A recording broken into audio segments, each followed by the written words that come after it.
लेकिन हर आतंकवाद मुसलमान ही क्यों होते हैं?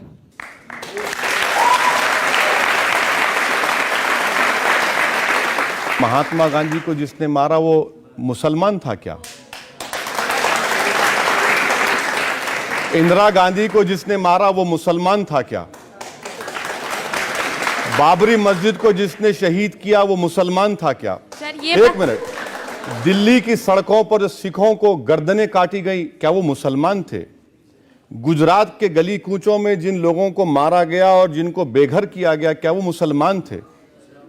मेरी बहन, मैं आपसे गुजारिश कर रहा हूं कि आप ऐसा मत सोचिए। सुनिए मेरी बात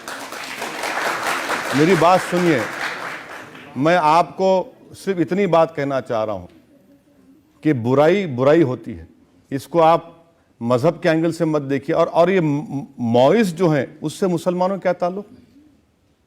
मौइज्म से हमारा क्या ताल्लुक?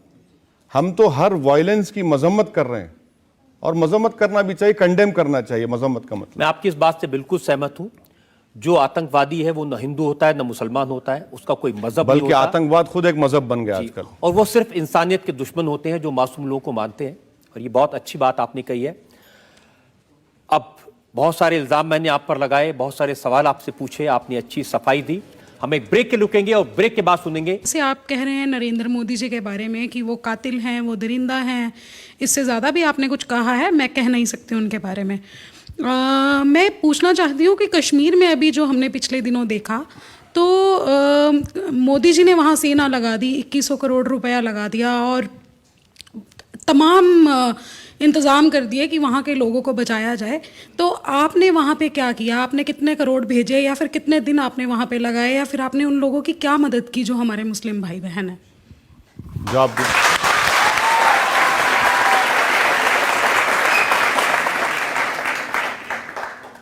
रजत शर्मा साहब वो वीडियो नहीं दिखा रहे जहाँ पर उत्तराखंड में मैंने 1.5 करोड़ की इमदाद की।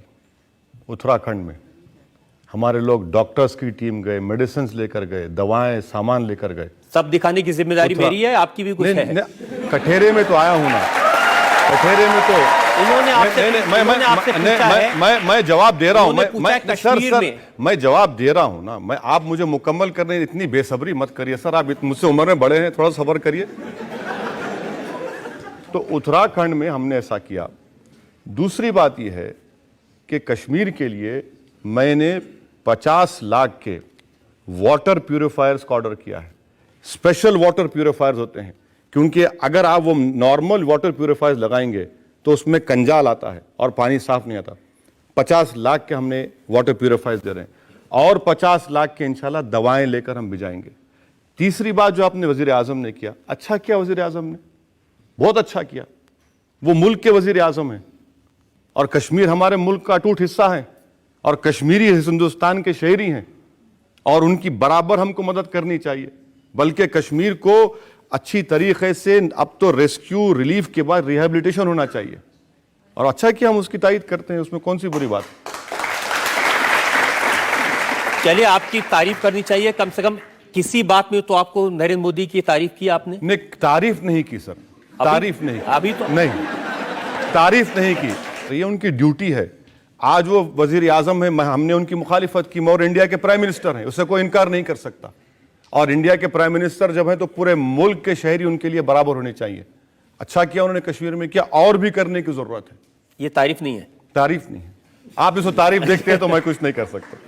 अभी एक खबर आई थी कि भारत में हैदराबाद में से 15 स्टूडेंट्स ISIS में भर्ती होने के लिए यहाँ से उन्होंने कोशिश की थी और वो पकड़े गए थे।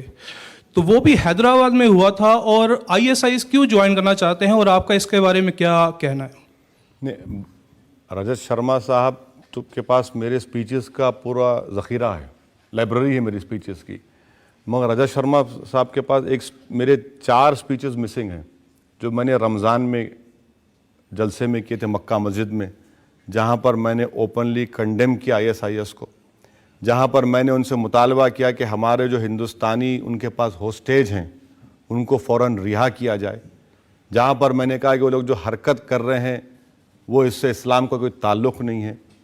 और चौथी बात यह है कि जो आखिरी मेरी पब्लिक स्पीच हुई वो आपके रिसर्च टीम ने जिसको मिस कर दिया, जिसमें मैंने उन बच्चों से मुखातिब होकर कहा, वो 4 बच्चे थे, 14 नहीं 4, उनसे कहा कि भैया अगर जिहाद करना है तो पार्लिमानी जमहूरियत में पॉलिटिक्स में आओ और संघ परिवार से मुल्क के सेकुलरिज्म के खिलाफ तोड़ने और मुकाबला करो।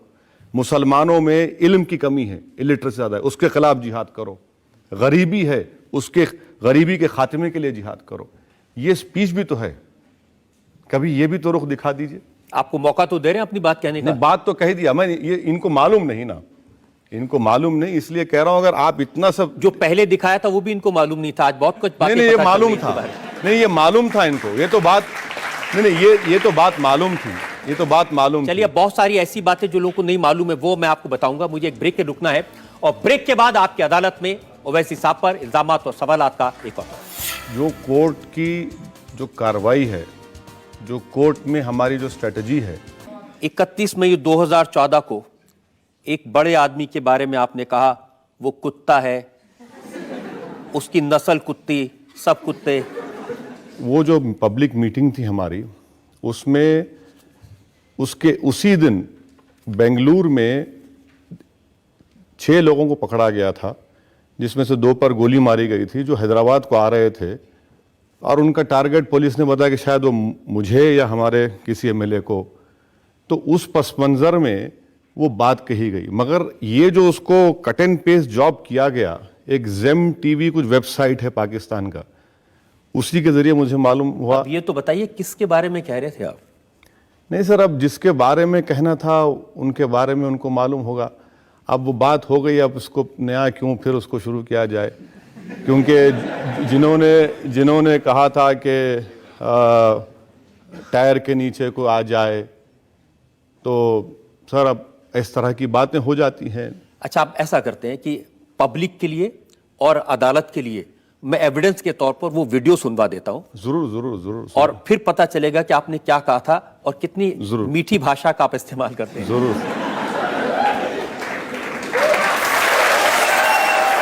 याद रखो नौजवानों, ये कुत्ते हैं, ये कुत्ते हैं, ये कुत्ते के बच्चे हैं। तुम अल्लाह की तरफ पलटो, ये खत्म होंगे इंशाअल्लाह ताला। जो हमको कुत्ते का बच्चा बोल रहा था, वो कुत्ता, उसकी नस्ल कुत्ते, सब कुत्ते।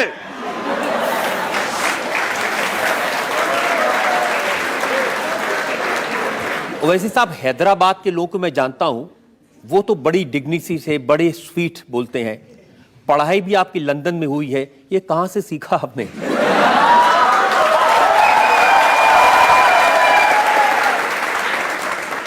ये हमने सीखा उन लोगों की बातें सुन सुनकर, जो 50 साल से ये समझ रहे थे कि हम गूंगे हैं। हमने उनसे सीखा जो इन्होंने कहा था कि इस धरती को समताल होना पड़ेगा, 5 दिसंबर को कहा गया था। हमने उनको देख देख कर बोलना शुरू किया जिन्होंने कहा था कि एक धक्का और दो। हमने उनको देख देख कर अपनी ज़बान खोलने में मजबूर हो गए जिन्होंने कहा था महाराष्ट्र के एक बहुत बड़े लीडर है कि मुसलमान लड्डे हैं। हमने उन लोगों को सुना जिन्होंने कहा था कि हम रिलीफ कैंप इसलिए चलाएं ताकि आपका प्रोडक्शन सेंटर बढ़े। हमने उन लोगों को सुना जिन्होंने कहा था कि कोई टायर के नीचे अगर कोई कुत्ते का बच्चा आ जाए तो सर बताना ये है कि हम यही चाह रहे हैं कि एक उसूल बन जाए पूरे मुल्क में कि कोई भी इस तरह की बात ना करे। मैं यकीनन मैं आप जो आपने ये बात देखिए, मैं आपसे इसलिए कह रहा हूं, जरा मेरी बात को मुकम्मल आप मेरी भी बात सुन लीजिए। आपने ये बात 31 मई 2014 को कही जब मुल्क नरेंद्र मोदी को देश का प्रधानमंत्री इलेक्ट कर चुका था। देश के प्रधानमंत्री के बारे में ऐसी भाषा इस्तेमाल करना अच्छी बात है? सर, जमहूरियत में अगर कोई मुल्क का वज़ीर आज़म बनने जा रहा है, क्या उनके लिए बात ज़ेबा देता कि वो ये कहें कि जो टायर के नीचे आ जाए वो कुत्ते का बच्चा? क्या ये इनके लिए ज़ेब देता जो हिंदुस्तान के वज़ीर आज़म बने थे अटल बिहारी वाजपेयी? हम दुआ करते कि अल्लाह उनको सेहत दे कि इस धरती को समताल होना पड़ेगा। क्या इनके लिए ज़ेब देता जिन्होंने कहा था कि एक धक्का और दो, और वो खुद हिंदुस्तान के होम मिनिस्टर और मिनिस्टर्स बन गए। तो ये चीज़ है कि आपकी बात सही है कि इस तरह की ज़बान का इस्तेमाल नहीं होना चाहिए, मगर थाली तो दो हाथ से बचती है, एक हाथ से नहीं रोक सकती। तो इसीलिए हम चाहेंगे कि दूसरी तरफ से भी, हर तरफ से भी। लेकिन ये सिर्फ ऐसा नहीं है कि आपने नरेंद्र मोदी साहब के बारे में कहा हो, मुलायम सिंह यादव, उनकी भी बहुत सेवा की आपने। वो भी दिखा दीजिए। मैं उसकी बानगी भी अदालत में पेश कर देता हूं। आपने कहा ये मौलाना नहीं, आरएसएस की चड्डी पहने हुए मुलायम है।